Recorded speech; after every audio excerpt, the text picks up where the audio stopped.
I hereby call to order the Roseville City Council meeting for Monday, February 23rd, 2026. Mr. City Manager, would you call the roll, please? Councilmember Groff. Here. Councilmember Bauer. Here. Councilmember Strawn. Here. Councilmember Schroeder. Mayor Rowe. Here. And Councilmember Schroeder informed us earlier today that she was under the weather and will not be able to attend this evening, so we wish her speedy recovery. Wanted to go through a couple of housekeeping items for folks here tonight. As always, we have a copy of extra copies of the agendas of tonight's meetings on the back table under the big clock by the back door. Should have enough copies, hopefully, for everybody who needs one to follow along with the meeting. We do also have one copy, complete set of all the meeting materials in a binder for people to share from the public as you need to refer to the materials that we're considering this evening. Would ask folks if you have a cell phone to make sure and silence it, or otherwise assure that it doesn't disrupt our meeting this evening. I did want to also note, as far as public comment, and I'll go through much more of the specifics of the rules of the road for public comment, but we do have several opportunities for public comment this evening, not the least of which is coming up very soon here, which is our general public comment at the beginning of the meeting, which is on items that are not on this evening's agenda. We will provide public comment opportunities on agenda items as they come up. So just to clarify for folks who are here maybe for a particular item that we're taking up this evening, that the period of time for comment on that particular item will be during its consideration rather than during the general public comment. Hopefully that's helpful for folks in understanding.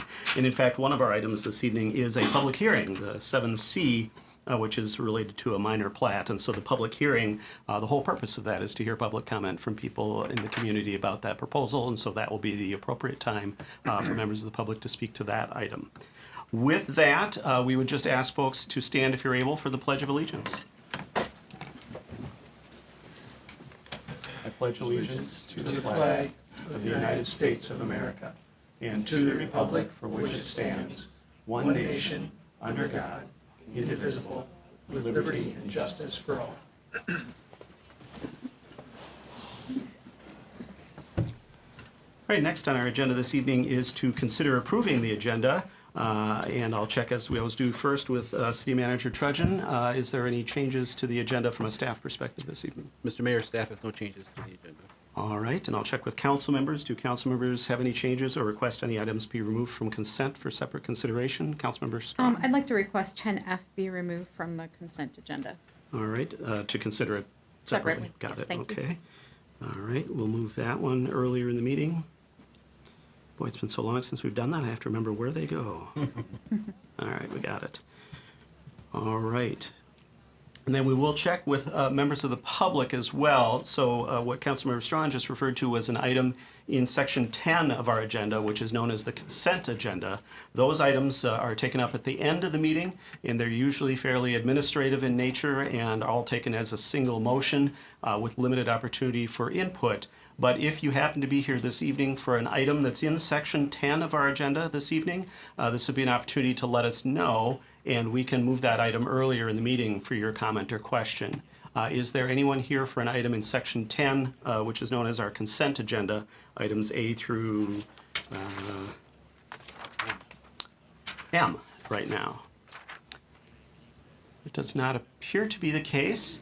So with that, then a motion to approve the agenda as presented with the movement of item 10F to separate consideration would be in order. So moved. Second. It's been moved by Councilmember Groff, seconded by Councilmember Strawn. Discussion on that motion? Hearing none, all those in favor signify by saying aye. Aye. Aye opposed. That passes unanimously 4-0. We have our agenda for this evening. And just before we move to the next item on the agenda, I should note I forgot to make introductions.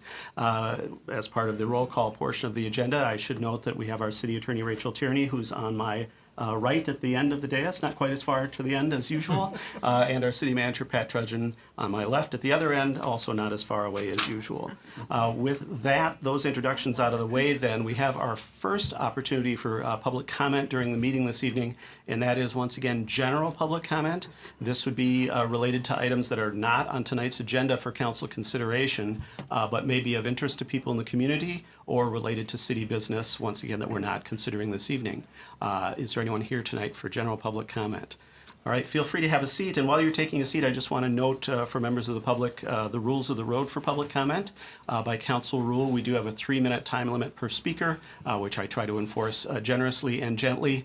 And then also 1 opportunity per agenda item to speak per speaker, which shouldn't be too hard for this agenda item. We also do want comments and questions directed to the council, as opposed to sort of a conversation amongst members of the public here. And also, if we can't happen to address a comment or a question tonight, we often will address that, be followed up with either the resident or whomever as appropriate, just so that we can receive the information or the comment or the question and then see if we need to act on it later. I believe that's everything in the rules of the road. So just introduce yourself with your name and your street or address for the record. And we'll begin with the first gentleman who's here to make comment. Hi, my name's Mike Gregory. I live at 1945 Sharondale Avenue. And can you see this piece of paper? That If there's kind of a lighter area on the table, sort of to your Yep. right in front of you, that may be available for that overhead camera. I'm not sure if we can get the overhead camera in the control room. It's on. Just slide it forward, Mike. okay? Okay, we're not seeing it on our screens. Is it on any of the It's over on screens? that side. We've got one screen that's showing it. Okay, good? there we It's go. over there. All right, that's what we needed, and then they should be able to zoom it in, hopefully. Well, okay. Gonna get it away from. There we go. Get away from the microphone. There we go. All right. Thank you. I'm Mike Gregory, 1945 Sharondale Avenue, Roseville, Minnesota. I was here a few weeks ago with Do Good Roseville and a number of the not-for-profits. We were talking about Roseville Cares and making an impact in our community. Well, with the Operation Metro Surge, it's brought our community together like never before. So with over 350 people who are addressing food for people who are afraid to leave their homes and send their kids to school, and 252 people who are volunteered to be at every bus stop, with at least 3 people at every bus stop. A group met here on February 2nd. 23 people met here, including 9 religious organizations. And we said, what can we do relative to rents? Because that's a very major issue and people are going to be evicted. So when we met, we didn't have a particular group available to be the financial agent, but St. Michael's Lutheran Church said, we will be the financial agent for money coming in, and we will disperse money out based on the social workers in the city and the social workers from the school system, all 7 grade schools, middle school, and high school. And from that, we've helped over 60 families so far. And with this Metro Surge, Operation Metro Surge, we think it's going to be needed well beyond February. We're already making assistance in March, and we think we'll probably be doing it all the way through April. So what I'm going to read is what's on this sheet of paper, and this says, this is for the Roseville Housing Stability Fund. Love pays the rent. Due to the ICE activity known as Operation Metro Surge, residents of Roseville and the Roseville School District communities are facing housing insecurity. Donating to this fund allows the school and community social workers to help households maintain stability until the dangers of Operation Metro Surge no longer prevent people from earning an income and paying housing costs. Even though officially it's been reduced, that's going to be around for a while. If you wish to send funds via a donor-advised fund or other avenue, please direct them to St. Michael's Lutheran Church, 1660 County Road B, West, Roseville, Minnesota, 55113.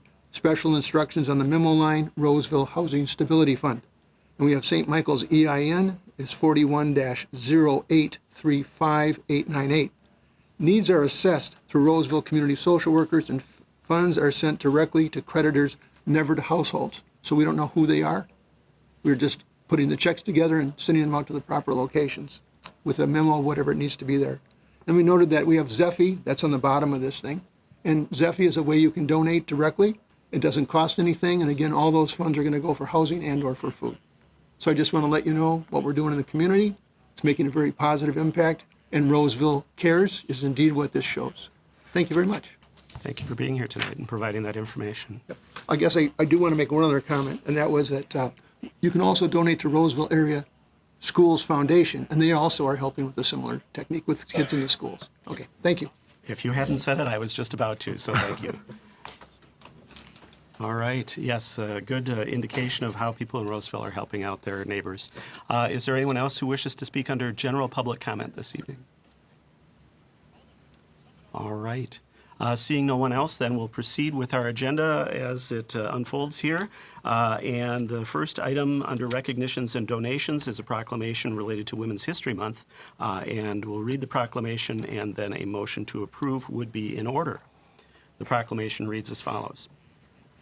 Whereas throughout history, extraordinary women have made significant contributions to the growth and strength of our city, state, and nation in countless ways, and whereas through leadership, innovation, and ingenuity, generations of women have made significant contributions in science, medicine, technology, business, politics, entrepreneurship, and culture in many other ways, and whereas women have been leaders in securing their own rights of suffrage and equal opportunity, and in the abolitionist, emancipation, industrial labor, civil rights, and peace movements, creating a more fair and just society for all. And whereas whether serving in elected positions across America, leading groundbreaking civil rights movements, venturing into unknown frontiers, or programming revolutionary technologies, generations of women that knew their gender was no obstacle to what they could accomplish have long stirred new ideas and opened new doors, having a profound and positive impact on the community. Whereas, despite their contributions, the role of women in history has been consistently overlooked and undervalued in literature, education, science, and culture. And whereas the theme for Women's History Month 2026 is Leading the Change, Women Shaping a Sustainable Future, this theme honors the women who have and are reimagining and rebuilding systems to ensure long-term sustainability, whether it's environmental, economic, educational, and societal. It recognizes the powerful leadership of women in creating a future that is rooted in equity, justice, and opportunity for all.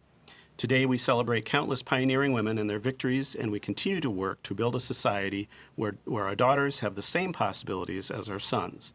Now, therefore, be it resolved, the City of Roseville declares March 2026 to be Women's History Month in the city. So moved. Second. It's been moved by Councilmember Strawn, seconded by Councilmember Bauer. Discussion on the motion. I just did want to note that in the first whereas it says extraordinary women, and I would add that even women who might not otherwise be considered extraordinary by the general public have made extraordinary contributions, and so I wanted to add that to what we're recognizing here this evening. I don't know if there's other comment from council members. I just want to say, indeed, we have to remember, especially when there are times when we are attacked in all kinds of venues. It's good to remember that we continue to need to fight for the rights that we have, and thank to so many of the women in our history who are our voting, the people who run the voting booths. And they're not exclusively women, but so many that are led, churches, women. There's just so many avenues that our city especially is indebted to the volunteer hours and time, and our schools to people who feel that need, and often they are women. I think that sometimes are just unsung, as the mayor said. They're the ordinary people who do some extraordinary things. Right, other discussion on the motion? I think the only other thing I'll add is just echoing what was said earlier, that there's been a significant involvement of women in recent efforts in Minnesota in relation to Operation Metro Surge, and certainly that's part of what we recognize this evening, and always. With that, we've got the motion before us. If there's no further discussion, all those in favor signify by saying aye. Aye. Opposed? That passes unanimously 4-0. That proclamation is approved. That brings us then to items removed from consent, and we do have the one item 10F, which relates to an agreement with J&M Display for fireworks for the Rose Fest party in the park. And I'll have Mr. Trudgeon introduce that item for our consideration. Thank you, Mr. Mayor. You took the words out of my mouth. It's a pretty straightforward case. It's entering into an agreement with J&M Display for a fireworks display on June 27, 2026 as part of the Party in the Park and Rose Fest activities in the amount of $20,000. All right, thank you, Mr. Trudgeon. And Councilmember Strawn, you had asked this item to be removed for separate consideration. Yes, thank you. For the last few years, we've had extensive comment near the fireworks asking if we would consider other ways to have some type of celebration, either a light show or other things that recognize the people who struggle with the sound and kind of the trauma. And we've had a traumatic spring, so our winter or whatever season we're still in. So I just wanted to make sure that we had addressed either with the Parks Department or with others to just see if there's any other options that we might have either this year or just, as Mr. Johnson knows, I continue to bring this up annually. And so just knowing, at least for the public's sake, what the comparison in pricing would be if we were to consider a drone show or other non firework type productions that would be of equal or similar value to our city. So I wanted to make sure before we just approved what this was for the year going forward that we knew whether or not other items had been addressed. Right, and I see our Parks and Rec Director, Matt Johnson, here to perhaps shed some light on that question. Yeah, thank you, council member and mayor. This is something we do look at annually, and we have looked at, I guess, globally. Most recently, our analysis was roughly 3 times the cost, so in the neighborhood of about $60,000 to do a drone show. Within the last few weeks, we've become aware that one of our neighboring communities is trying a drone show, and their budget is more in line with ours. I don't know what that number is, but we don't have really any information. It's quite out of line with what we've heard from other cities that are doing it. So I think if it goes well, it's certainly worthy of consideration in the future. I'm not sure that it would be something that we would do this year, but we are constantly looking at it. We are also aware of other communities where they've kind of gone on the front end of that and gotten some pretty poor results. So we want to be thoughtful and intentional in that. But yes, we have multiple times looked into it, and the cost is multiple times what fireworks display is. Thank you. Yep. Thank you for taking that time. All right, thank you, Mr. Johnson. Right, are there any other questions from council members on this item this evening? All right. Motion to approve All the right. item. Second. It's been moved by Councilmember Strawn, seconded by Councilmember Groff to approve the agreement on the fireworks for 2026 as outlined. Discussion on the motion as the maker of the motion, Councilmember Strawn. No. Right, is the seconder Councilmember Groff. Well, I would like to thank Councilmember Strawn for bringing this forward. It is something you hear about some. I think it would deserve further study before we made a change, because most people I talk to like the fireworks, so it would be a big change for Roseville. So I think going forward this year and looking at it down the road in the future would be worthwhile. Right, other discussion on the motion? I think the only thing I'd add to that is that we are pretty good about having public processes to make these types of changes, and so hopefully that would be something that would be part of it if we do look to make a change going forward. With that, we've got the motion before us to approve the contract for the fireworks for 2026. If there's no further discussion, all those in favor signify by saying aye. Aye. Opposed? That passes unanimously 4-0. We have that item approved. All right, and that brings us then to our business items for tonight. Our first business item is to consider the Cities for Safe and Stable Communities Coalition. And I think, Mr. Treasurer, maybe you're introducing this item, and then I know we've got a special guest with us this evening. Yes, thank you, Mr. Mayor. As the City Council and the community has been grappling with Operation Metro Surge, we have been talking about a lot of actions the city could take.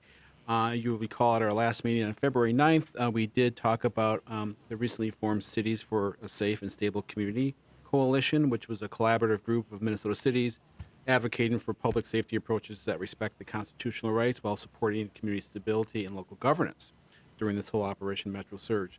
Originally, 12 cities came together: Bloomington, Brooklyn Center, Brooklyn Park, Columbia Heights, Eden Prairie, Edina, Golden Valley, Hopkins, Maplewood, Minnetonka, Richfield, and St. Louis Park. In my understanding, there's probably over 30 cities, perhaps more now, that are part of that coalition. City Council did have a discussion on that and felt that there is maybe a need for some additional discussion and perhaps bring forward somebody that is part of that coalition to answer any questions that the council may have. Once again, it's really formed around 3 core principles: safety over partisanship, economic stabilization, and local control and constitutional rights.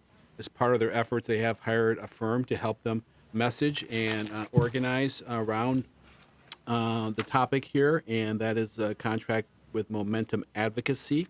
While it's not totally clear to me if we were to be part of the coalition, there might be some need of a cost share as part of that, as all the cities would share in the cost. Given the amount of folks that are, or cities that are involved here, it'd be pretty minimal, probably under $2,000. But so with that, the information's in your packet. We are fortunate to have Richfield Mayor Mary Supple here tonight to answer any questions you have. As mentioned, Richfield was one of the founding members of this coalition and certainly is able to answer any questions that you may have. So I will turn it back to you, Mr. Mayor, for All right. discussion. And welcome, Mayor Supple. Thank you for being here this evening on the other side of town. We appreciate that. I don't know if you've got any information you want to share at the outset, or just stand for questions, or what Well- you've prepared for this evening. Well, first of all, I just wanted to thank you, Mayor Rowe, and members of the council for giving us this opportunity to talk with you. We joined together because we thought unified we'd have a bigger voice, and we wanted to make sure that the voices of our residents were heard. And so it's a nonpartisan coalition, and I think speaking as 20 plus cities, you get a much bigger impact than if just one city spoke by themselves. And so that's why we wanted to go ahead and do that. We currently have over 20 cities, and there are about 15 councils doing exactly what you're doing. And so at the moment, we're representing over 500,000 residents. And so that's why it's a stronger voice when we come together, and I'd be happy to answer any questions you might have. All right, thank you. Questions from the council? Councilmember Bauer. Thank you so much for coming this evening. In here, I see the list of your core principles. I was wondering if you've had a chance to figure out what the current asks are that are being made through this, and where those asks are being made to, or who those asks are being made to. So that has kind of shifted with the announcement that they're saying that the surge is over, but we know that the impact is carrying on, and we don't know for sure what's going to be happening in the future, but we do know that we are going to need some economic stabilization, and things like housing stability, like was mentioned in your open forum earlier, helping businesses. We have a number of businesses that have had a great deal more impact than during COVID. So some of them have had 50 to 100% of their operating income taken away. And so we want to make sure that we are reaching out to both the state and the federal government to see if we can find ways to help stabilize our communities. So we are talking with Governor Walz on Wednesday. We talked with Senator Smith. We're reaching out to individual legislators, and we're trying to have a nonpartisan, broad-based coalition to say, hey, we need to do something to stabilize things. And so that's been the main focus right now. But we also need to, we want to talk about the fact that because of some of this, we have to restore some trust, because I know our public safety officials have worked for years to build trust, and now this has really had a big impact on that. So there's a lot of things like that. Thank you. Councilmember Strawn. Thank you. And thank you to you for being here. Your city has been hit particularly hard by Operation Metro Surge, and we stand with you and respect all that you've had to do. So thank you.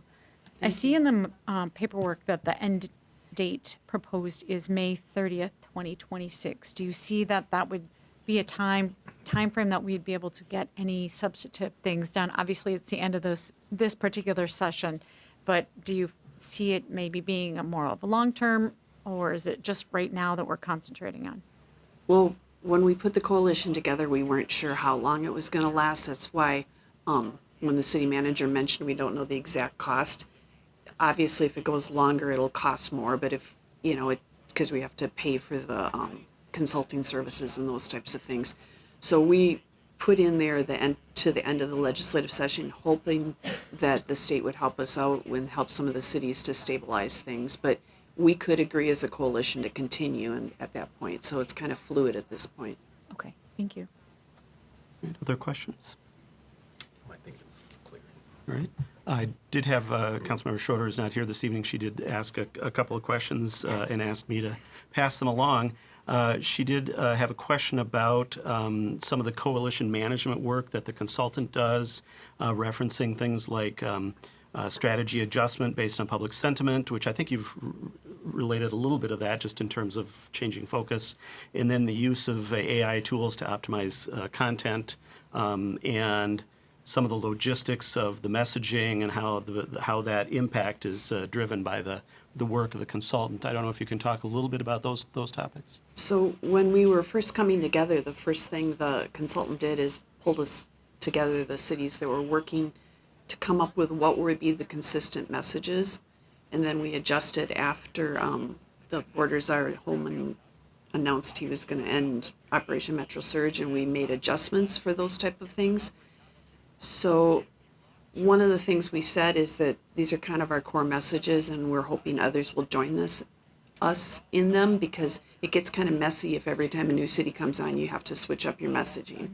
And so I think it's one of those things, like every Wednesday morning, there's a Zoom call of the mayors to talk about what we're going to do going forward. And then the city managers also have a Zoom call that they meet, so we can guide what that messaging is. And then we try and have a consistent message, so we have the most impact if somebody, like 2 of the mayors were on Almanac and another mayor talked to NPR. And so we want to make sure that it's a consistent message. And I think there was one other question, but you'll have to remind me what it is. Well, I think there was an interest in understanding how the AI tools were used, but I'm not sure that I could answer that question. I'm not sure either. I know they do come together with talking points and stuff, and I'm assuming some of that has to do with putting together the talking points. Got it. But I don't know I honestly don't know for sure how that Sure. works. And I appreciate you mentioning the Wednesday morning Zoom calls. So that's kind of the governance. It's not much more formalized than that, probably, I'm guessing. Right, it's more of a consensus and discussion type thing. Got it. All right. Thank you. Other questions? All right. Well, thank you for being here and for being part of initiating this effort. And hopefully we can be joining you shortly here. All right, thank you so much. And if other questions do come up, I hope you'll stand by for a little while. And of course, you're always welcome to stay for the rest of our council meeting, because I'm But you sure don't have you're to. way into these topics. We have ours tomorrow night, so. Thank you. Yep. All right. Well, before we move to council consideration, we do want to provide an opportunity for public comment on this item as it's before us this evening. And just to remind folks, once again, we've got the 3-minute time limit per speaker. Please address questions or comments to the council. We do ask that you introduce yourself by name and street or address as you're comfortable as you begin your comments. If you have a name that I might not be able to guess the spelling of, we do have a clipboard off to the side, and so when you finish your comments, you can kind of just step off to the side and write out your name just to make sure we get it right in the official record. And certainly if there's several people that want to speak, we do have the 2 microphones, and so feel free to sit at the unused mic while the previous person is speaking, and then we can switch back and forth a little more quickly in that way. I think that covers everything. Oh, and 1 opportunity per agenda item per speaker. With that, we'll open up for public comment on this item as we're considering it this evening. All right. Going once, going twice. All right. Hello and welcome. Hi, Carrie Gelly. I live near Highway 36 and Dale Street. I'm surprised more of my community members didn't just jump right up along with me, but I'm just here to encourage you to vote in favor of joining the coalition. And I think there's a lot of benefit that could be gained by joining the residents of Roseville's voices with the city, with all these other cities. And I understand the timeline. It just seems like if we could vote on it tonight and get it approved tonight, we are part of the conversation with Governor Walz on Wednesday then. And then as far as the length of time, if we're asking the state legislature to support us, and some of the actions from the coalition are through the legislative session, maybe there's a world where the coalition persists beyond the time that the consultancy is hired. I don't know, but I guess, supposedly the operation is drawing down, but we don't know what other crisis might face us in the future. And maybe this coalition could be something that would support us through other needs and down the road. So those are my comments. Thank you. And thank you for your comments. I knew if we got the ball rolling, we'd have. Yeah.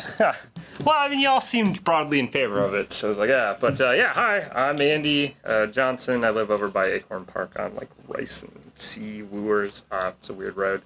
Also, speaking in favor of it, it seems like a really good idea. I like the notion that maybe somehow the network you could create there could live on for sort of advocacy going forward. Sort of 500,000 people, stronger voice, very good, like that. I think maybe my only critique is like I just really would love a lot of talking about the individual people that are like suffering and having their lives completely upended, which I know we're getting. I just feel like I was reading a news article and it was like, sort of safety is this umbrella, and then like a lot of focus on the suffering businesses, which they're suffering, and that's fine. But I just think, maybe for me the most compelling part is like the people that are locked in their houses for like kind of an indeterminate time. You could tell me it's done and there's no more ICE agents left, and if I were a vulnerable person, I wouldn't believe you, and I don't know what would get me out of my house. So I really think you're looking at like the rest of 2026 or something. Like, am I feeling better in 2020? I guess, how do the midterms go? I don't know. It just seems like a real bleak time for a lot of people, and I just want to put some focus on that. But overall, great idea. Absolutely should do it. I hope more people join in. Thank you. All right, thank you. Is there anyone else from the public who wishes to speak to this item this evening?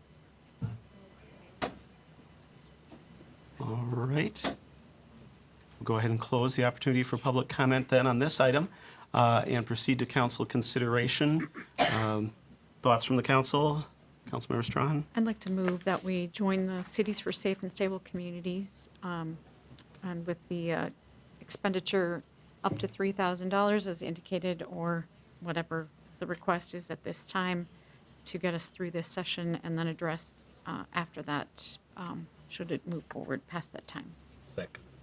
It's been moved by Councilmember Strawn, seconded by Councilmember Groff to join the coalition. Discussion on the motion. As the maker of the motion, Councilmember Strawn. Nothing further. All right. As the seconder, Councilmember Groff. Well, I think it's been said, I think many voices are heard more than just individuals, and many cities joined together are going to get more attention than just one city. So that's why I'm voting for this. I think it's a good idea. It's a very cost-effective use of money from the residents, and I look forward to hearing more from the coalition. All right. Other discussion on the motion, Councilmember Bauer. Addressing something stated during public comment, we do also work with other groups such as League of Minnesota Cities to push forward agendas that include all city voices, not just these in the metro. I think this works well because of the targeted focus on the metro area for something like this. So I think this is a good idea. All right. And to make sure we do address the comment during public comment as well. It's certainly a huge part of the impact is impact on individuals. And I think when we talk about impacts on businesses, certainly it's oftentimes small businesses that may be one or two individuals, and certainly that's a huge impact to them. And if it's a few more employees, that's a huge impact to those people too. A lot of times the impact to business is the result of those employees not being able to leave their home and not being able to trust that it's a safe situation. And so certainly that is important to acknowledge as part of this. But I think all of the efforts that we'd be advocating for would be to help people in this community as well as across the broader Twin Cities area that have been impacted. And so I think that's really a good thing to be focusing on, and so that's why I'm supportive of the motion as well. With that, we've got the motion before us to join the coalition as outlined. If there's no further discussion, all those in favor signify by saying aye. Aye. Opposed? That passes unanimously 4-0, and we are now officially joining the coalition. Thank you again, everybody, for following this, and thank you again to the Mayor of Richfield. All right, with that, then we move to our second item on our business agenda this evening, which is item 7B, and that is to consider authorizing proceeding with planning for a possible nature play addition at the Heritage Alexander Nature Center, as well as acceptance of a donation to fund a study. And we have our Parks and Rec Director, Matt Johnson, with us this evening to bring this item before the council for our consideration. Welcome, Mr. Johnson. Yeah, thank you, Mayor and Council, and I apologize for a very wordy agenda item title. I worked it, and that's what I landed on. So we do have what I think is a pretty exciting opportunity here, and it's really grown over the past, I'd say, 4 or 5 months from a pea-sized snowball to something that's really gathering steam and heading down the mountain. So it was a great time to come and chat in and to understand where the council is at with it. So as always, I like to give a little bit of context before I get into the meat of the issue. And that is today I want to talk about the Harriet Alexander Nature Center. This is obviously located in Central Park on 52 acres of preserved natural space. The Visitor Center annually has more than 10,000 visitors. More than 1,600 volunteer hours take place at the Nature Center. More than 100 school field trips were there last year, and more than 3,000 recreation programs. More so, the spirit of the Nature Center has always been one of volunteerism and community-focused donations. The center itself was was constructed partly, in part, based on a generous contribution from Harriet Alexander, as well as the Roseville Central Park Foundation. And as I mentioned, 1,600 volunteer hours staff that facility 6 days a week. So we only have one full-time staff member that is there. So it's tremendously community-based. In addition to that is the Interpretive Center. The Nature Center grounds has many times over that many users on the boardwalks, as well as the Wildlife Rehabilitation Center, which is also on the grounds. We've seen pretty consistent increases in program participation and annual usage counts the past few years, and partly because, and as a result of, we have chosen to invest in that site.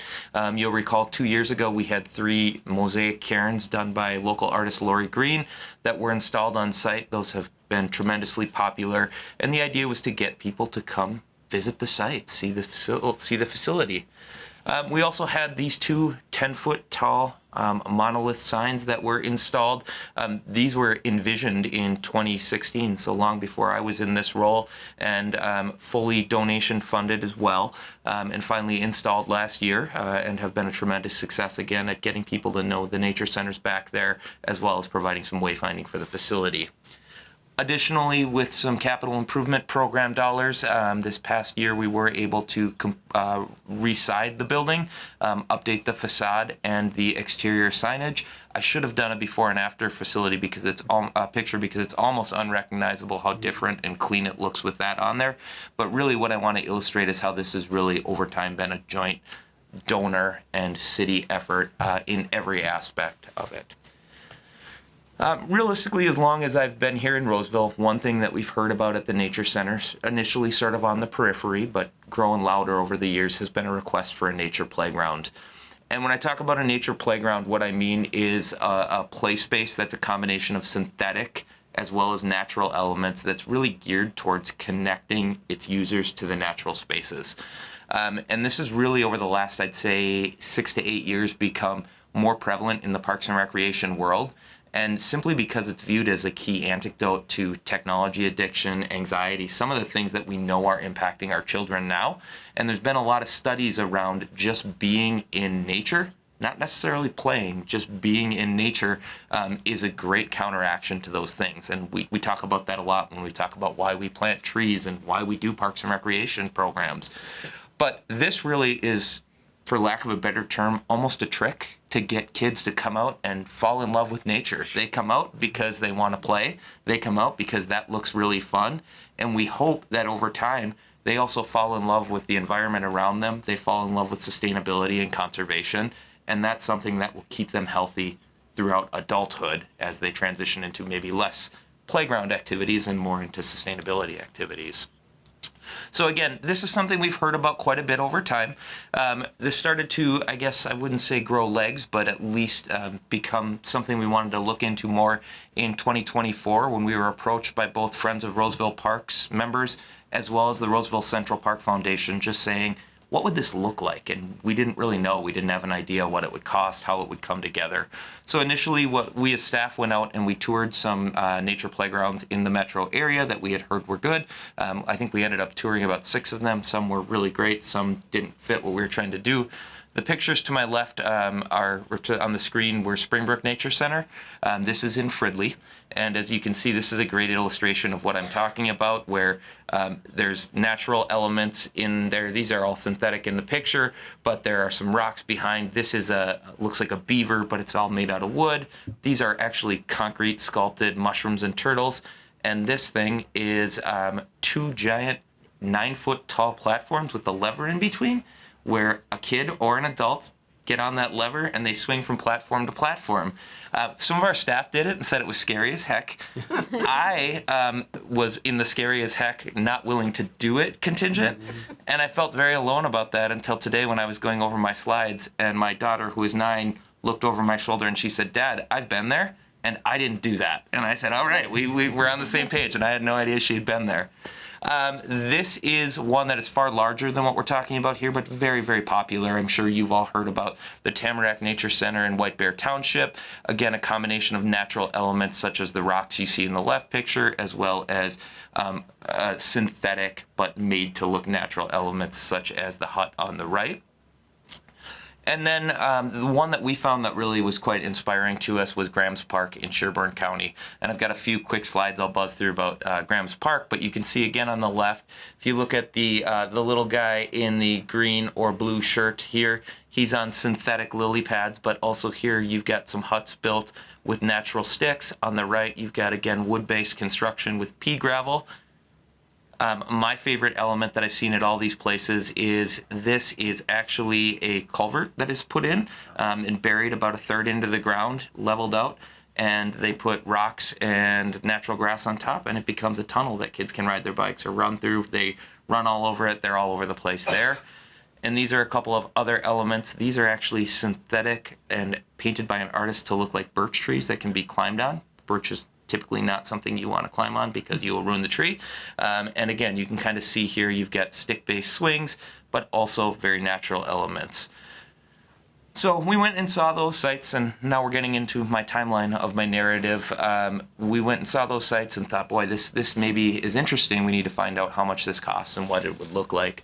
So we invited some vendors, kind of your typical playground vendors that said they had a natural play line to come out to the Nature Center last spring and summer.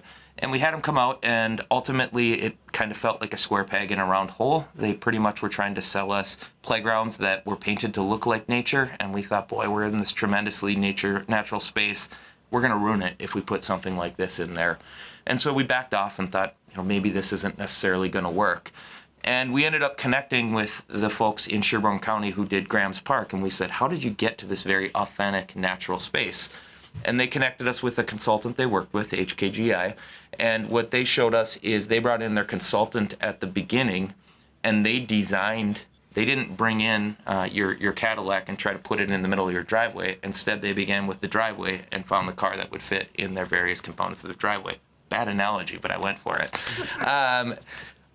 So the idea was, again, they designed these various elements that you can see here to fit within the existing site, to provide very specific play value, and they put it out to bid and found different contractors. For example, the person who put in the culvert is not a playground vendor. There's somebody who can do a culvert. However, the person who put in the wood swings is probably a playground vendor.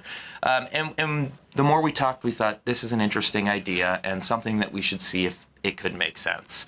So as we back out, that brings us to this fall. And I went back to the Central Park Foundation at their November meeting, as I promised them I would, and I said, this is what we sort of think would work. We'd like to do a study that determines feasibility and what a nature playground would look like, where it would fit on the site, what might go there. And they immediately said, well, we'll fund that if that's what it takes. And I said, well, I want to make sure you understand there's a possibility we'll get to the end of this study and we don't have the money to do the project, or we just aren't able to move forward. And they said, yeah, but everything's got to start somewhere, so we'll fund this project, the study. And they had also said that they are interested in a substantial contribution to the project if it does go forward at that point. So in the interest of building a broader coalition, we met with the Friends of Roseville Parks as well.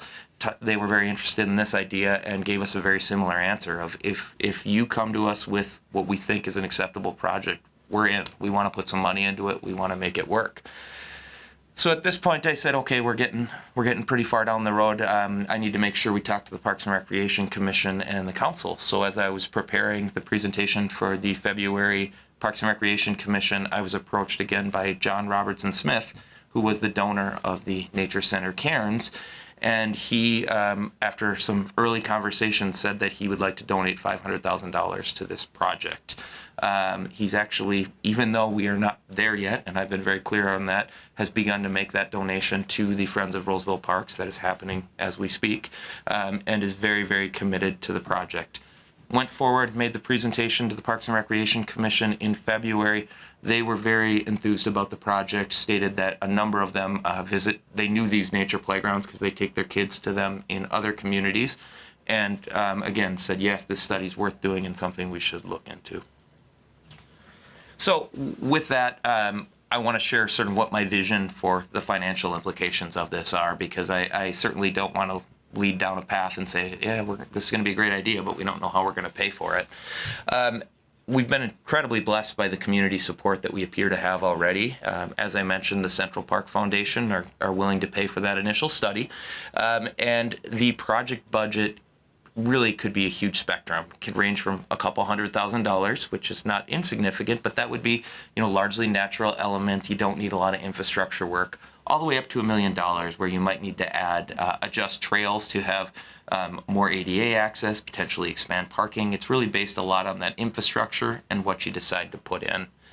As I mentioned, we've received commitments of contributions from both the Central Park Foundation as well as Friends of Roseville Parks, and Mr. Robertson Smith has contributed $500,000 that he would like to go towards this project. We also, since the very early idea of this project, have thought it would be a great candidate for the Minnesota Outdoor Recreation Grant. This is a grant program that is funded by the Department of Natural Resources and is intended to connect children to natural spaces. The grant relies very heavily on 3 elements: 1 being shovel ready, 2 being funded through partnerships, so not just city dollars, but a broad consortium of partners, and 3 being community engagement, which we pride ourselves as something we do fairly well.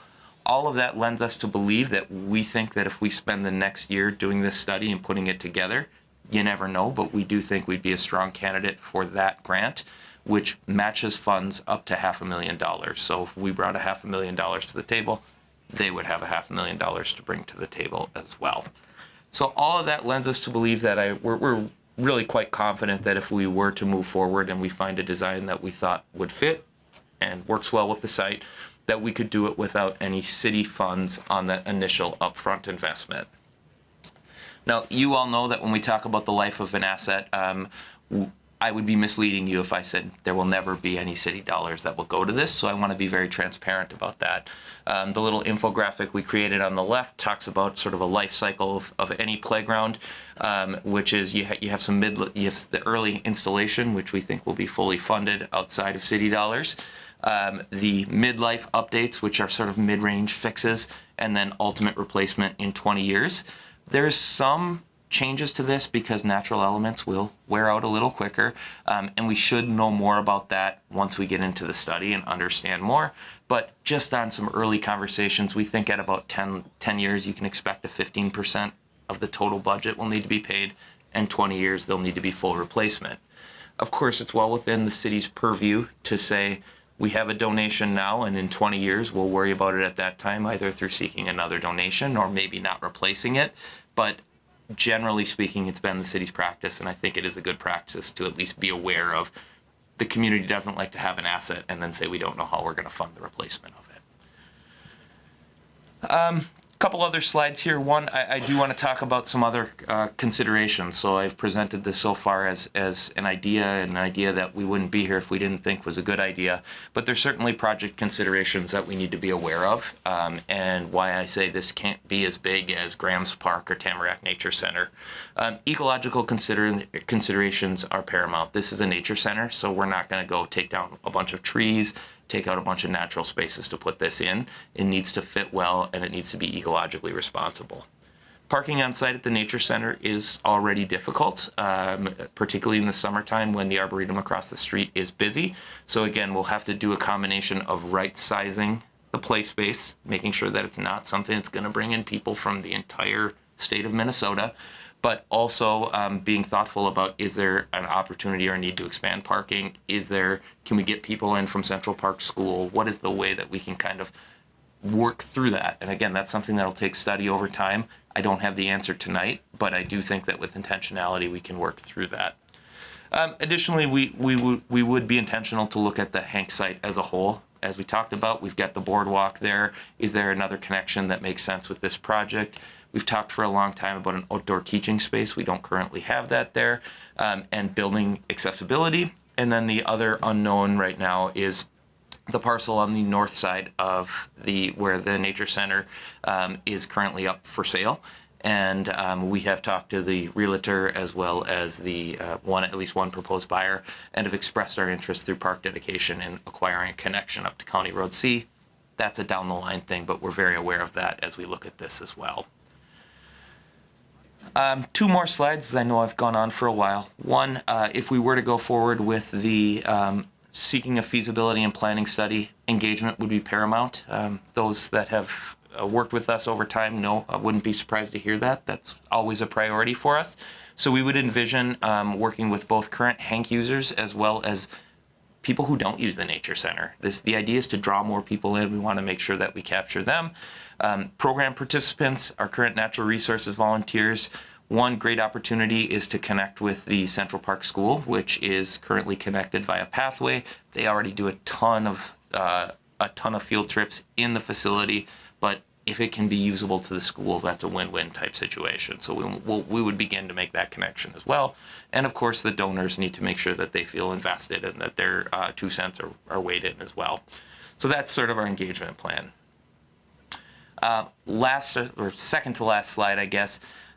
You always feel good when you put a timeline like this together 6 months ago and it still looks the same, but right now we're on track. I don't know that we will be down the line. If you look at our timeline, we are sort of at decision point 1 here. So we began in late 2025 with confirming that partner support, making sure that we have sort of a coalition of people who are interested, but we didn't want to get over our skis. So we went to the Parks and Recreation Commission. That's why I'm here tonight, to really understand if the council's interested in pursuing this further.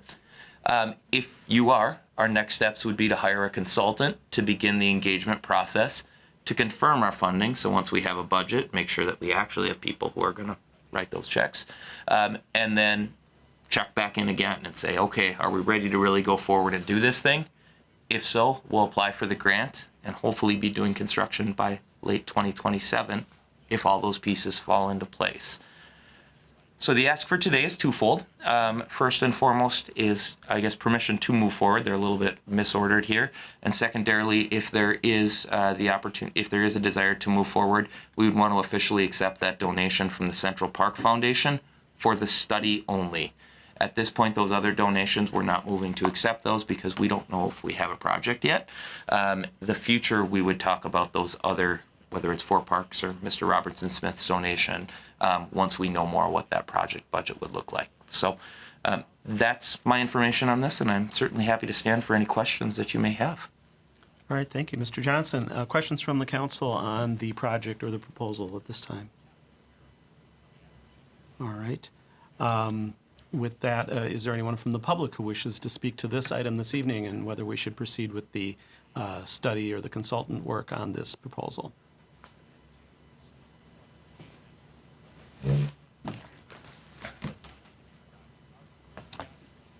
Hi, Carrie Gelly again, Highway 36 and Dale Street.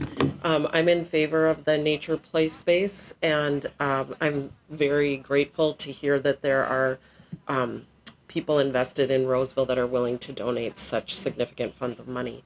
I do have a concern about the parcel on the north side of Harriet Alexander, directly adjacent, that's on County Road C, and I think we have an opportunity as a city to prevent maybe some of the mistakes that might have happened in the past. So we have had multiple instances where we've had like high residential housing built very near our parks that then have kind of taken away a sight line and sort of disrupted the natural feeling in some of our parks. So I have a question. Well, I'll finish my comment and then leave you with my question. But so in general, I would advocate if there's a way to expand the Harriet Alexander to acquire that parcel and preserve that element of nature just to kind of keep the whole place cohesive, feeling natural, and not, spend all this millions of dollars investing in a natural play space, but then we have unnatural elements of housing or business or whatever else that property could be used for. So those are my comments, and I guess my question is, what is that property currently zoned for? And is there a risk or a timeline that that property could be purchased by someone else that then would prevent some of these natural uses of that property? Thank you. Thank you for your comment and question. Is there anyone else from the public who wishes to speak to this item this evening?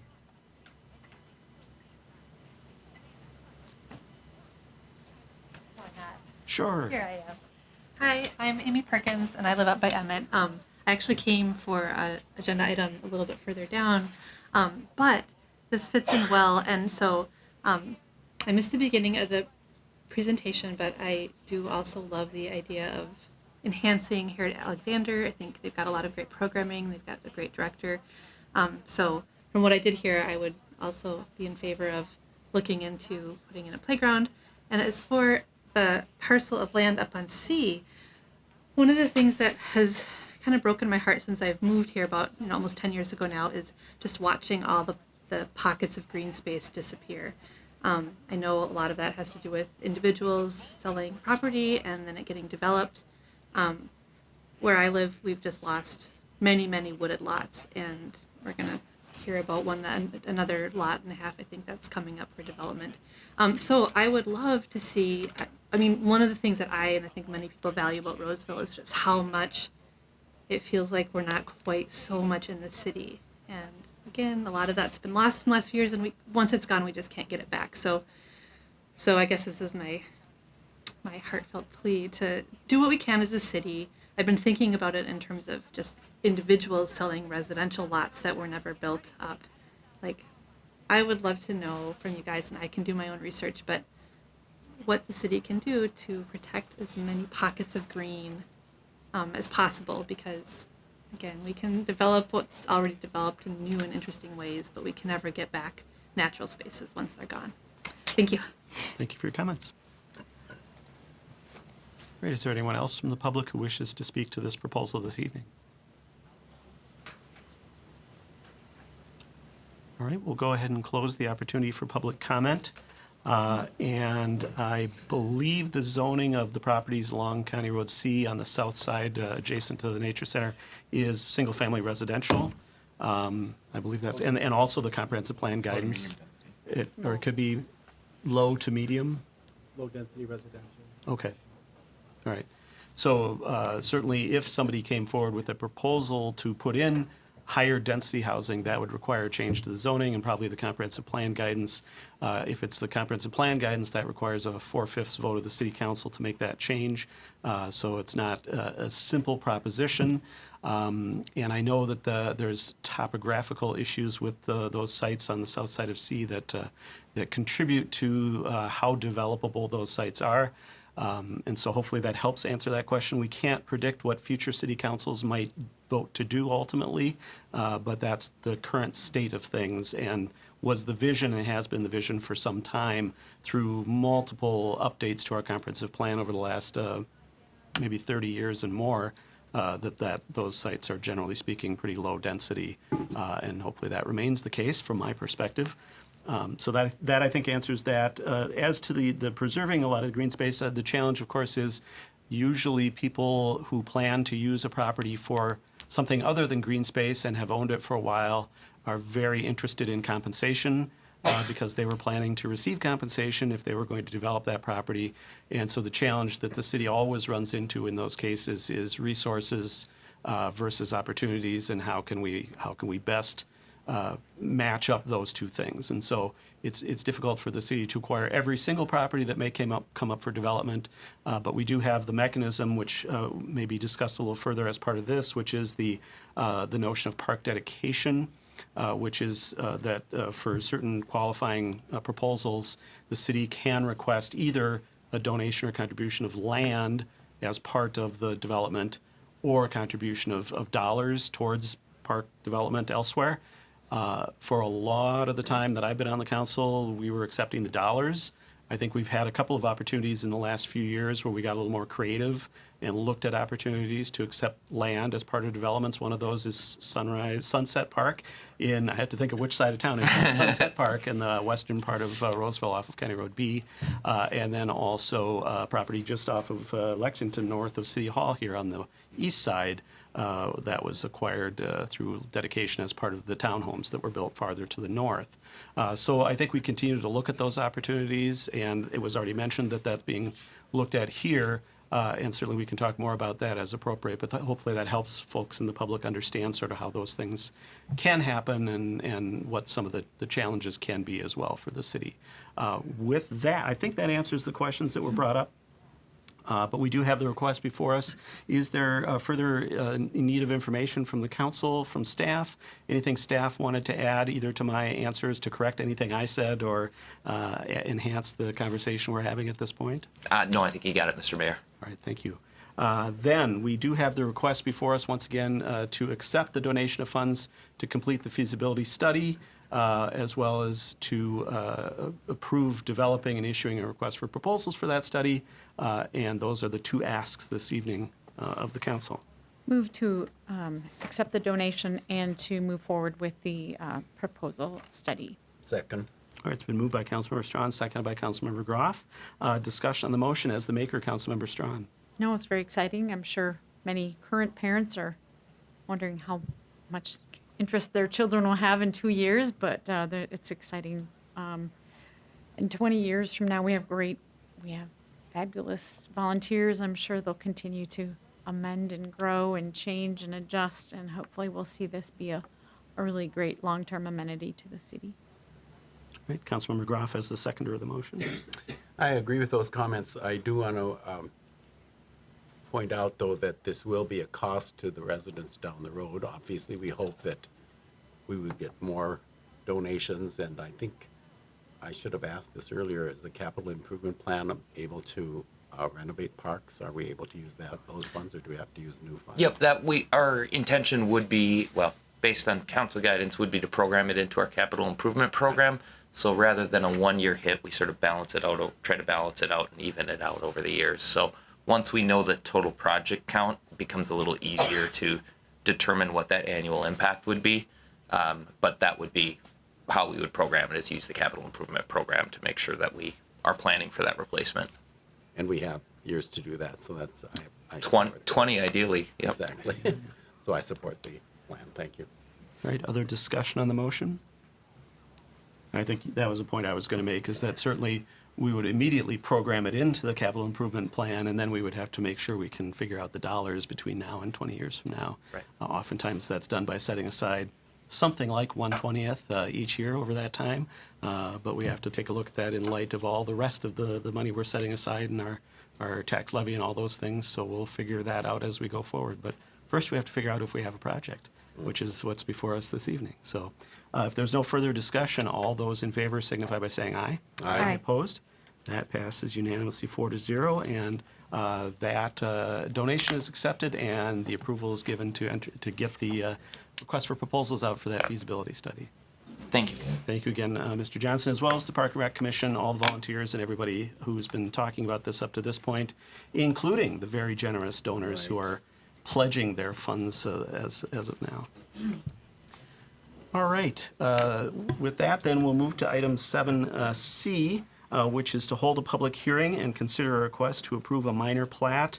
And we have our, oh my gosh, why am I blanking? Senior planner. It used to be associate planner or something like that. Once upon a years and time. years ago. Senior planner, Brian Lloyd, with us this evening to bring this item before the council. And I'll turn it over to Mr. Lloyd for the presentation. Thank you. If I could please have the document camera for this.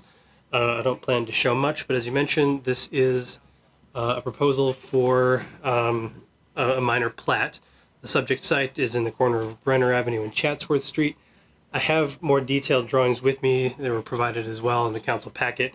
I don't imagine the detail will show up particularly well given the scale of the plans, but I'll just do this.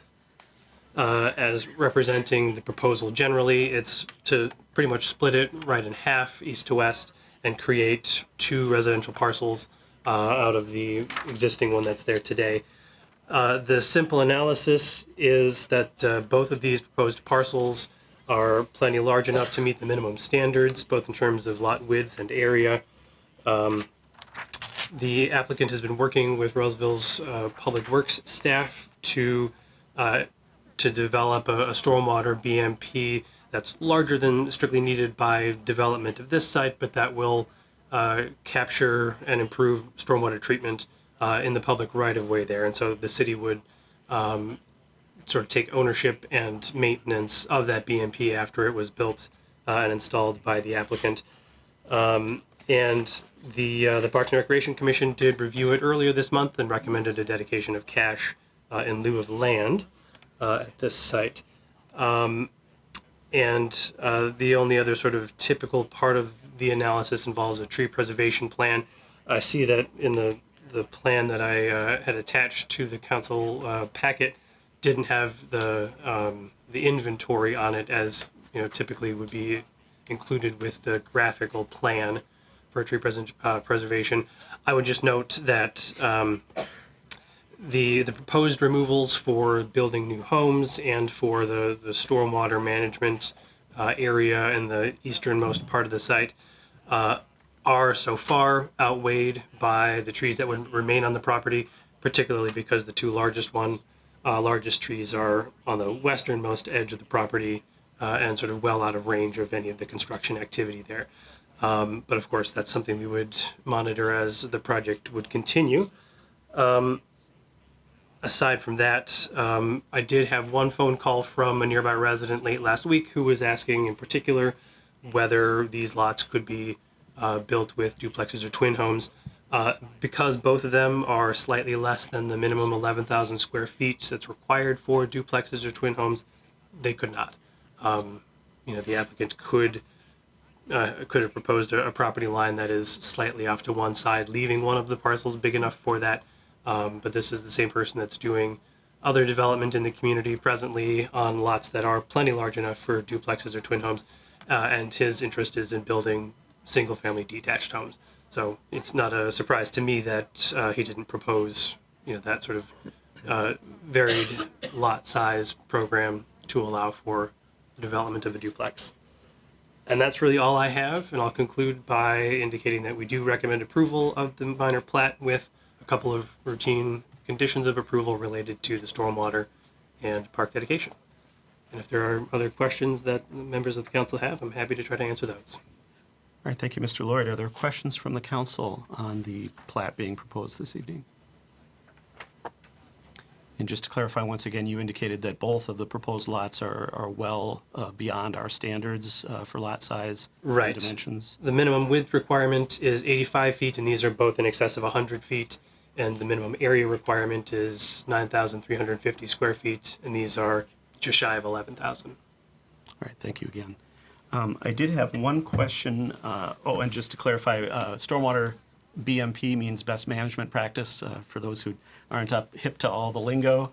And the one question I did have on that is we talked about city ownership. Would that be done through some sort of easement or other document filed against the property, or what's the anticipated way that would be handled? Or do we know at this time? Well, it looks like, and again, the scale is small, but it looks like on the preliminary plat there is a stormwater easement described. I don't have the remote out here, but could we please zoom in on this plan? Or I do have the remote here coming. Maybe the microphone. Oh, okay, thanks. Yep.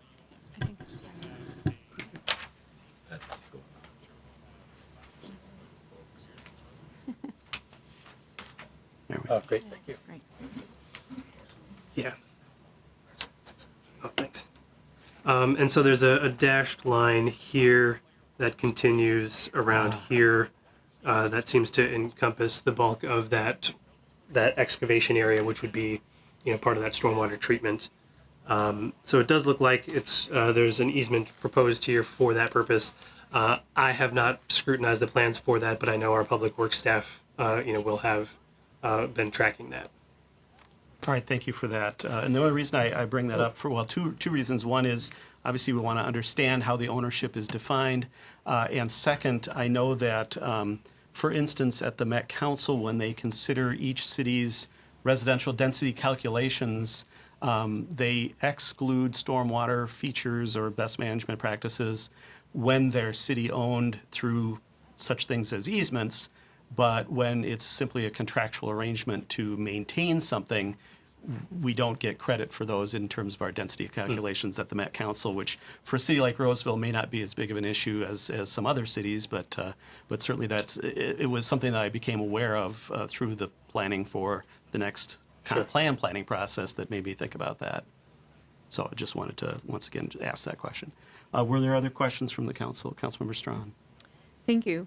When I look at this, what's up on the display, and then the aerial photo, I see this existing structure to the north there. I would assume that's maybe the garage to the home that's there already.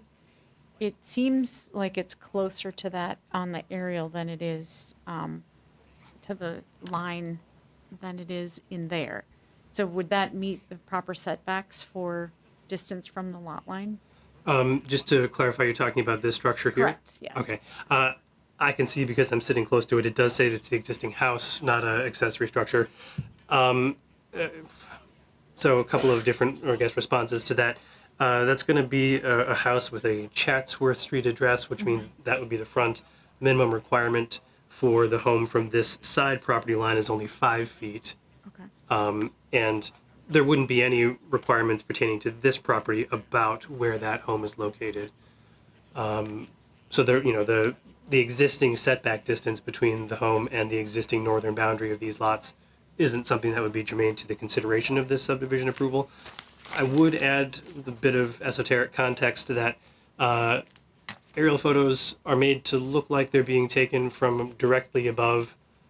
In practice, they are not, and so it's entirely possible, entirely routine, that things like houses in particular or other buildings can look like they are further toward one side of the property, depending on where the plane actually was when that aerial photo was taken.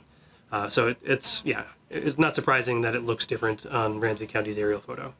And then just double checking on the two homes, as they look like maybe they mirror one another, as far as the setback from one another on the lot line that they share. Mm-hmm.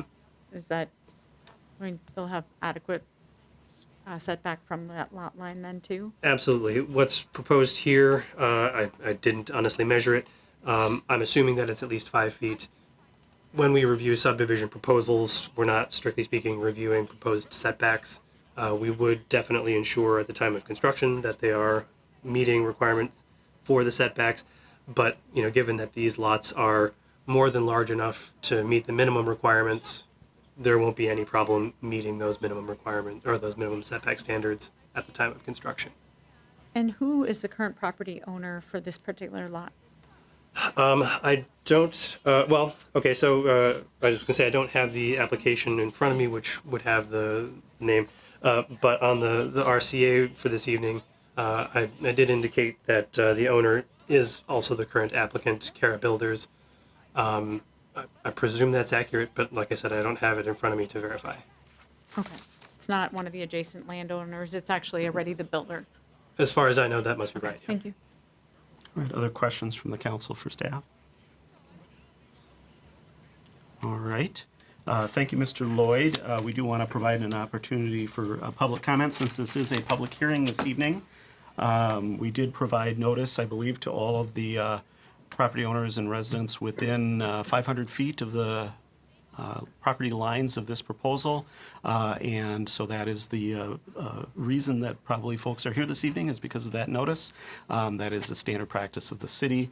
And we have affidavits of mailing available in the the planning office and things like that to verify that, which is something we always mention for our public works hearings, but for some reason don't mention them for our planning hearings. But anyway, that's inside baseball that you don't care about. With that, once again, the rules for public comment is the same 3-minute time limit per speaker. We ask that you identify yourself by your name and your street or address at the beginning of your comments, address comments or questions to the city council. You'll have one opportunity to speak for this agenda item. And then once again, if you have a name that I may not be able to spell with a reasonable guess, feel free to just write it down on the clipboard off to the side once you finish your comment or questions this evening. And with that, we will open the opportunity for public comment during this public hearing. I'll go ahead and get things started. My name is Tim Maris. I live at 988 Brenner, directly to the south, on shown right here on the map.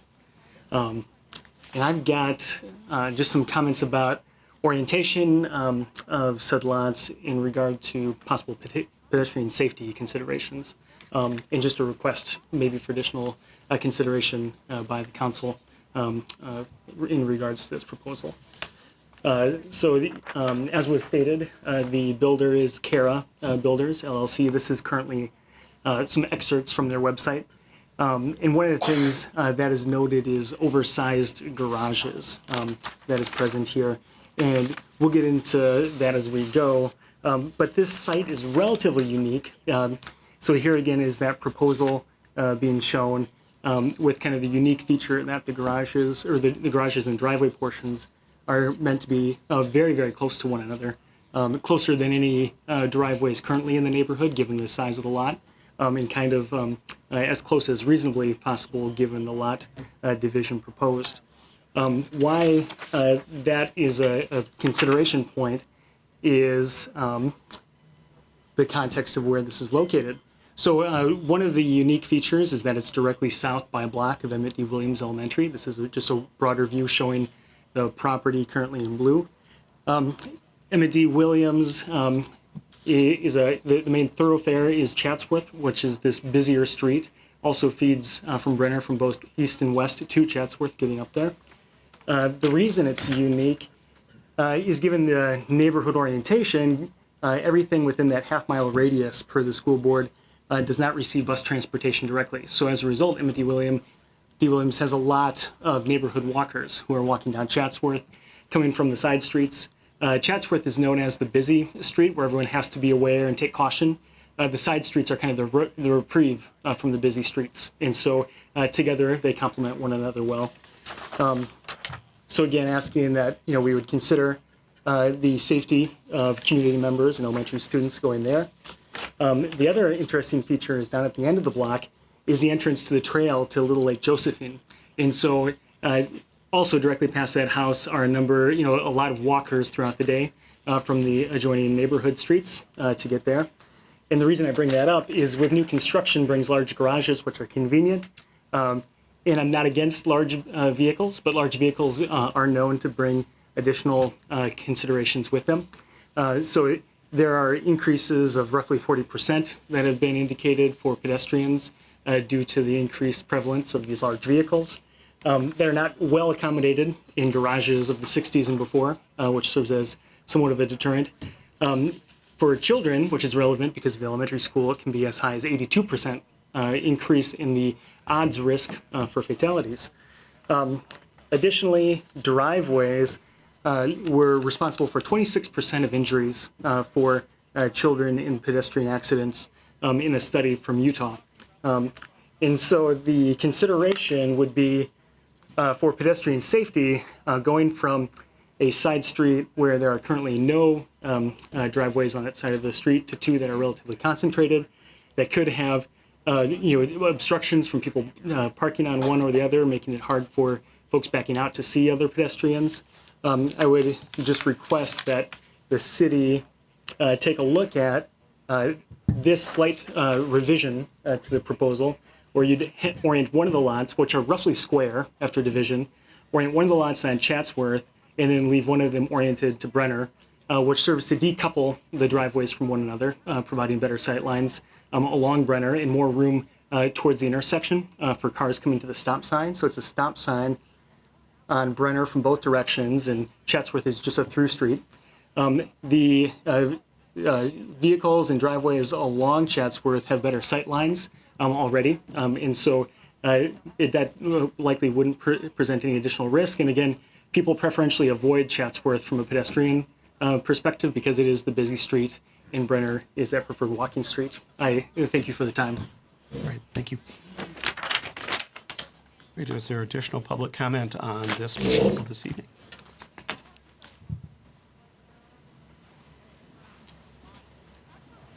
Hi, I'm Ryan Costello. I'm the house just to the north, 3073. So I purchased my house from my uncle about 6 years ago, and I was unable to purchase that lot, just financial reasons. But I was explained that there's not enough setback available for a house on this corner lot to meet the requirements of all these houses here, as well as here. It would be too close to the corner. In order to fit two homes, you'd have to take the back part of my lot and have a very narrow lot on this side. And that's how it was explained to me 6 years ago. So unless things have changed. Also, it didn't show the trees very well. There's a big maple tree right in the middle of the property line. There's hedges all the way around. If you look on Google Maps, and there are giant pine trees everywhere. So they would be cutting down the majority of the trees to get two homes in there. So I'm proposing that just one home get built on the site. That's all. Thank you. All right, thank you for your comments. Are there other comments on this proposal this evening? Anyone else from the public wish to speak to this item?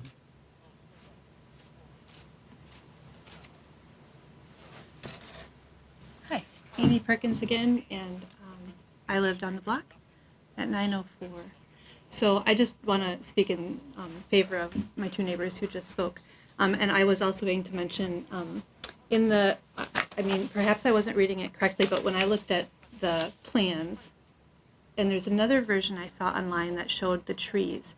And I assume that trees with an X through would indicate trees that were going to be cut down. Correct. So I counted quickly, and I don't think my number is exactly right, but agreeing with what Ryan just said, I counted at least 15 or close to 15 trees that would come down. And if you drive by the corner of that lot, the trees are magnificent, and that would be a huge lot. So I also would love to see only one home go in that spot. Thank you. All right, thank you. Is there anyone else from the public who wishes to speak to this proposal this evening?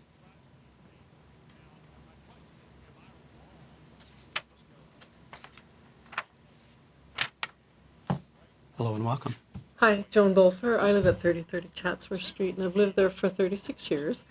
And I'm just going to reiterate the safety issues, because the safety on Chatsworth has been a problem since I moved in. And there hasn't been any remediation for that. So I just want to say it is really an issue. And there are a lot of people and a lot of kids who walk up Chatsworth to get to Edie Williams. So if there's any consideration of how we can make that safer for kids, because you're just adding, again, 2 more cars and potentially children to the neighborhood, and I would really like the council to consider that. People coming down Chatsworth, because it's a hill, are almost always speeding. And we have never had a resolution to that problem. So anyway, just to add that in support of the safety issue. All right, Thank thank you you for your comments. All right, is there anyone else from the public who wishes to speak to this proposed subdivision this evening?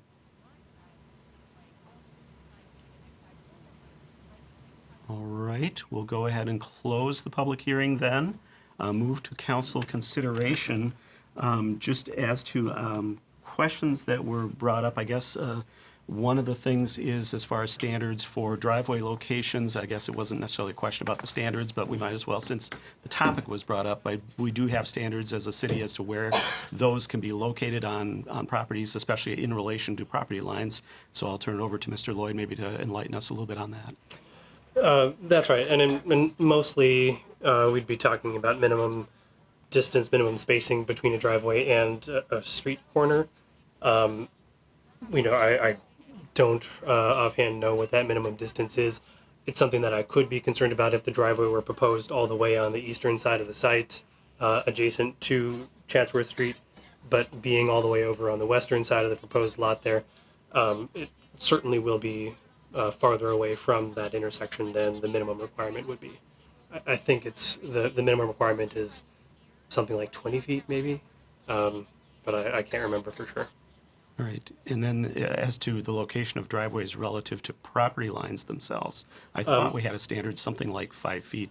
Yes, the setback, especially from that interior property line, which is the sort of proposed common one, is at least 5 feet away. And the same would be true for this property line, which is also not adjacent to a street corner, minimum spacing of 5 feet for those driveway surfaces, just like the buildings themselves. All right. And there's nothing official about the location of driveways as they're shown on a plat, because we're simply approving the lot lines and the easements and things like that at this point. Yep. So what they've provided is an example. Right. Okay. Yes, and it's an example that's provided as an assumption of what the likely or what the possible improvements might be for the sake of understanding what trees might be removed and understanding how much stormwater needs to be accounted for in the stormwater management plan. Right.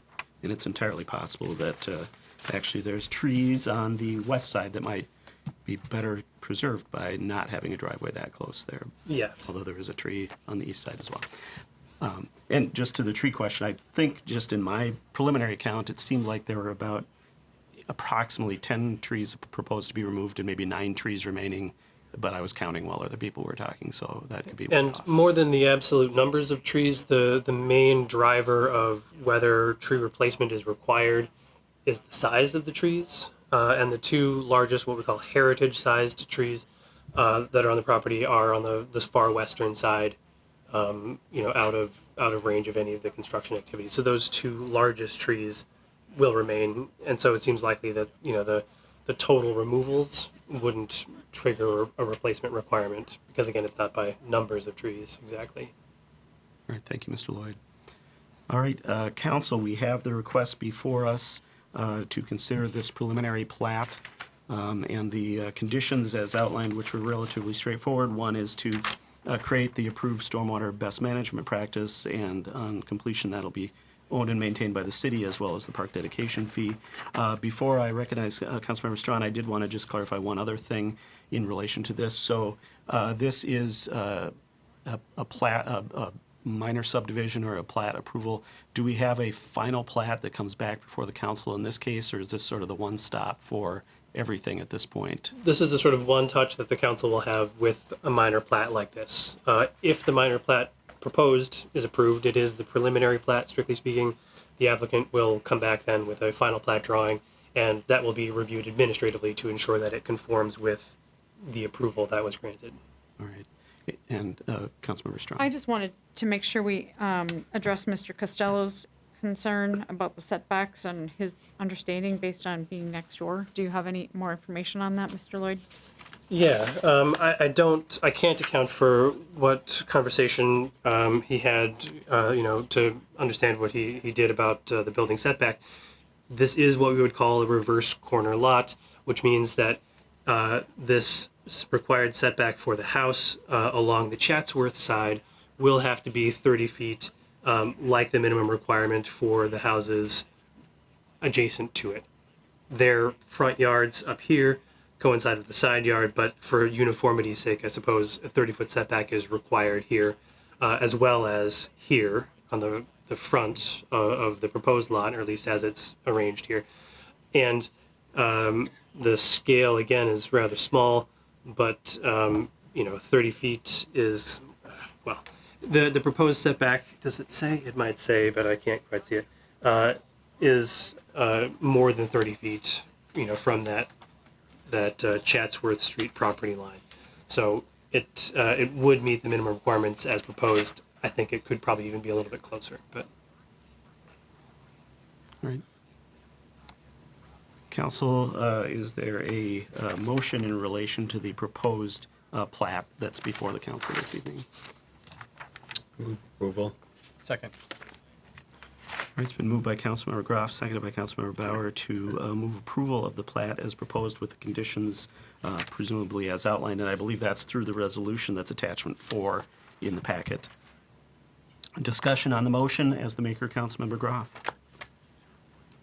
I understand that these things are frustrating for the neighborhood to have changes, but the applicant is meeting the requirements that we have in our zoning laws. And with that information, it's necessary to approve these types of buildings. So I do think there are other times down the road where things will be looked at again by the planning department, and it will be when we get closer to the final designs of the property. But it does meet the minimum requirements. All right, and as the seconder, Councilmember Bauer. Yeah, this is always a challenge when I was on the planning commission. I don't like to see these lots split, but as Councilmember Groff said, this is what it's in our zoning. It is what we're held to. When the comprehensive plan comes up again this year, we can reevaluate it, and I'd be in favor of making changes so splits like this can't happen. But as of right now, this is what our zoning is, and this is what we need to follow. Councilmember Strawn. And I'd recommend that if there's concerns, to make sure that if a safety study has not been done before, that maybe a safety study be done as far as stop signs or other things we've been told recently about the efficacy of those can be not as good as people hope, but as far as I recall, I don't think is it a controlled intersection? It is controlled on the Brenner part. On the Brenner Brenner has to part. stop for Chatsworth. Okay, yeah. And it is downhill, so I would assume that maybe changing the direction or reorienting that, but that's not my area of expertise, but maybe someone who has that expertise could offer some additional. Certainly, and I think it may be a challenge to understand how a stop on Chatsworth affects the safety on Brenner necessarily. But certainly, I think the having been in that neighborhood a number of times over the last several years, the concerns about pedestrians on Chatsworth is definitely valid. And I was going to attempt to find the city's pathway master plan to see where that might have stood on the plans for the future. I don't believe it's very high on the list at this point, just based on the traffic counts and things like that. So, but I will do more research on that. The other thing, just as a comment, sort of on the general planning process and the notion that maybe in the next comprehensive plan update we might not allow this type of lot split. I'm not 100% sure that that might be the case because we've got conflicting desires. One of the desires is keeping things nice the way they are and keeping open space and not a lot of new houses in the neighborhood.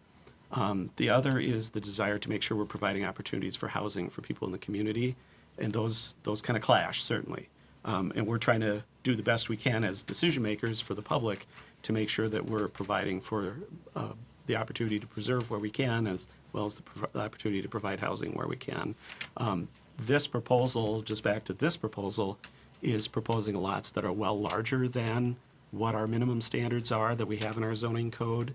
And so that helps me be supportive of it. I don't think on that basis that I could deny it, because I think that the developer would have a pretty strong case that the city is being arbitrary and not applying our own standards. And so that's to elaborate on the challenge that Councilmember Groff expressed in his comments. I think that's the reality that we face as a public body and as a governing body of the city here, because we would be essentially not applying our own standards in that case if we didn't approve the plat.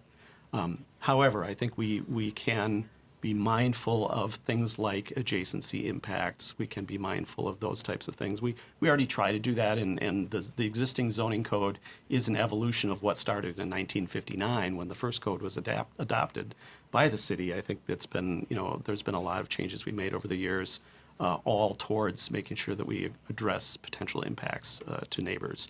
All of that being said, though, once again, I think that this proposal meets all of our requirements. I will even go a little bit further to say that I feel that it is reasonable.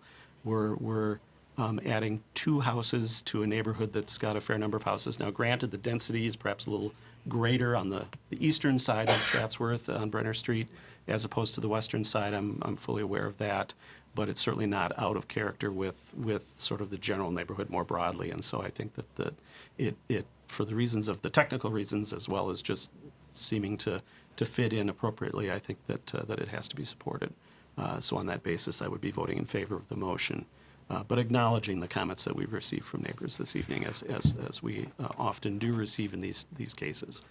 With that, we've got the motion before us to adopt the resolution approving the minor plat as proposed with the conditions as outlined related to park dedication as well as the dedication of the ownership of the stormwater best management practice. All those in favor signify by saying aye. Aye. Opposed?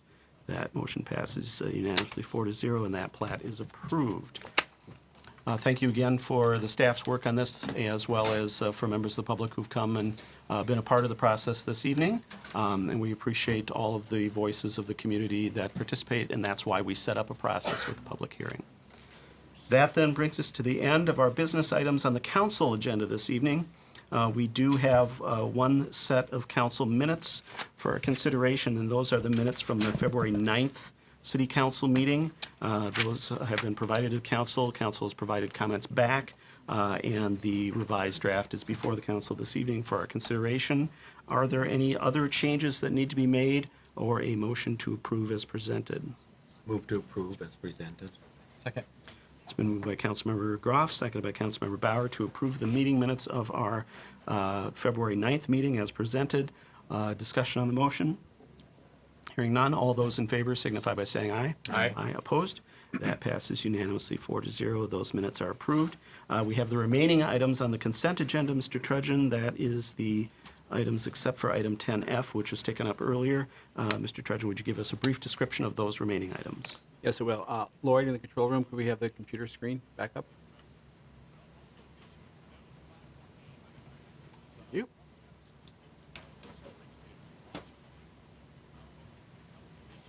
All right, a lengthy consent agenda tonight. Item 10A approves payments in the amount of, approves payments in the amount of $1,898,014.88. Item 10B approves massage therapy establishment license for Ataraxis Massage and Wellness on Rice Street and a temporary gambling permit for a bingo event held at the Beedale Club on March 26 for the Edina Realty Foundation. Item 10C approves a professional services agreement with American Engineering Testing for construction material testing as part of the Lexington Avenue Sidewalk Project.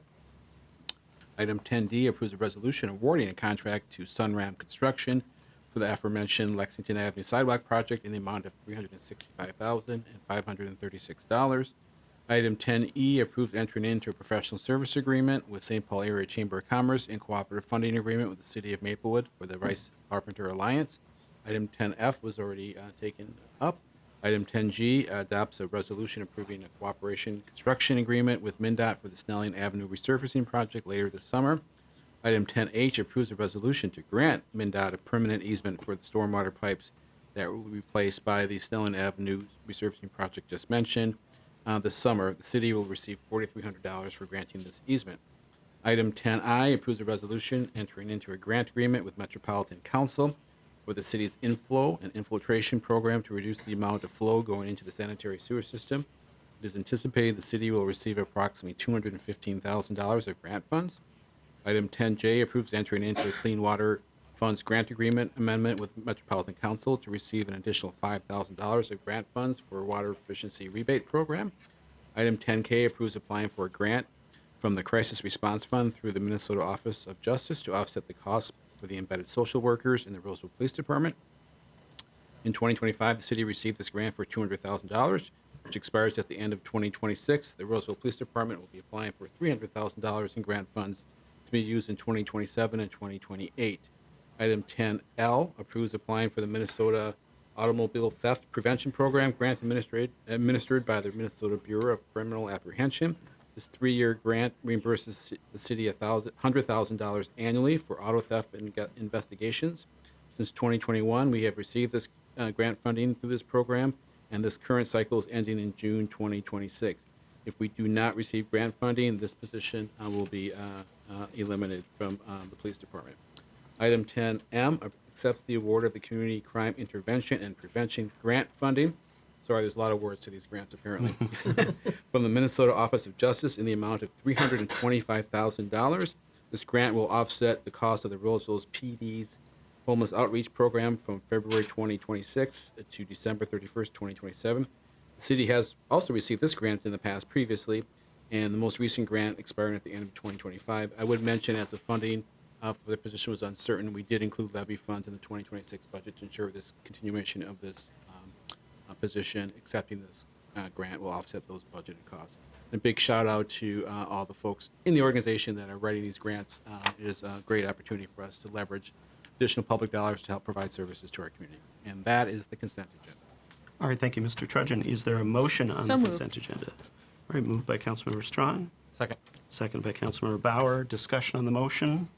Again, we are so thankful. I was speaking with a leader of another city, and I said, "Oh, we're so fortunate to get all these grants." And they said, "Oh, we don't really get grants." And I can't even imagine what that's like. We hear it almost every time we meet, that there's some grant, and so we're really fortunate for the skill and the dedication of those who put this together. They're not easy. They take a lot of time, but they really are making our city and our departments safer and better places. So, and I see some of our CAT folks, and thank you for being here too. I see you've gotten other awards this week too.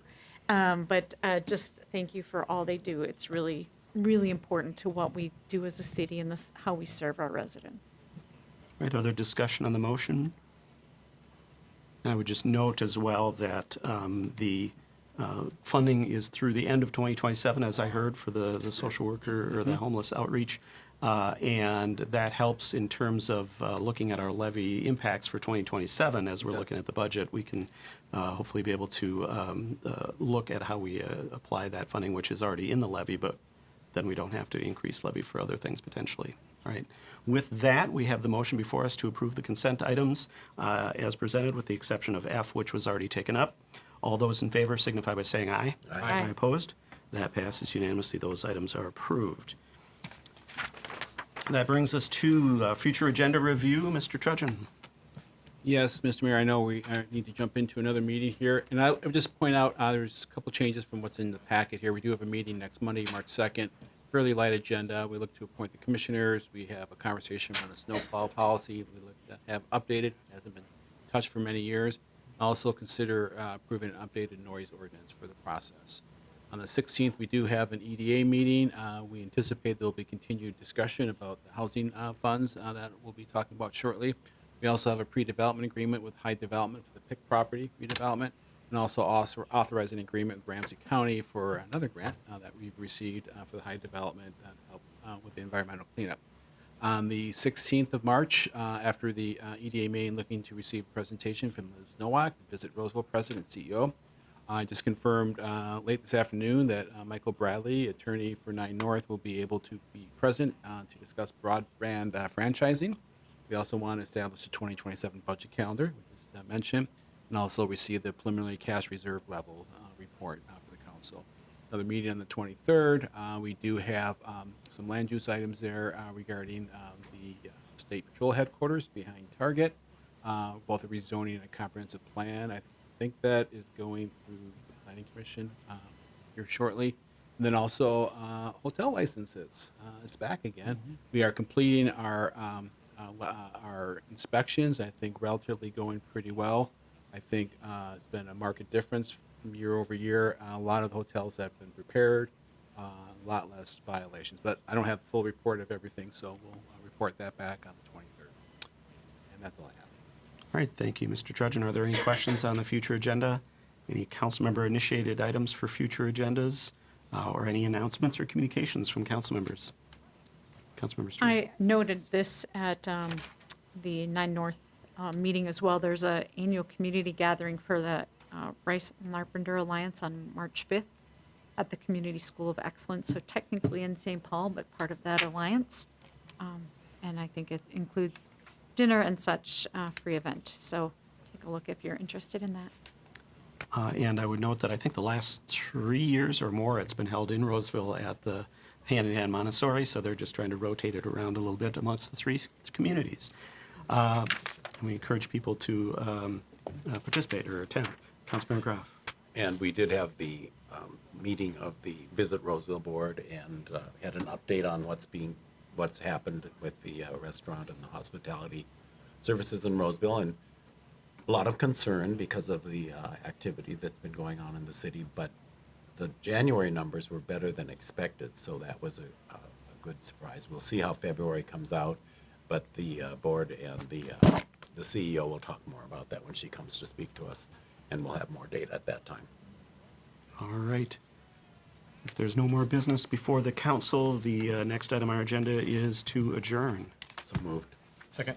It's been moved by Councilmember Groff, seconded by Councilmember Bauer to adjourn the council meeting. No discussion on a motion to adjourn. All those in favor signify by saying aye. Aye. Aye opposed.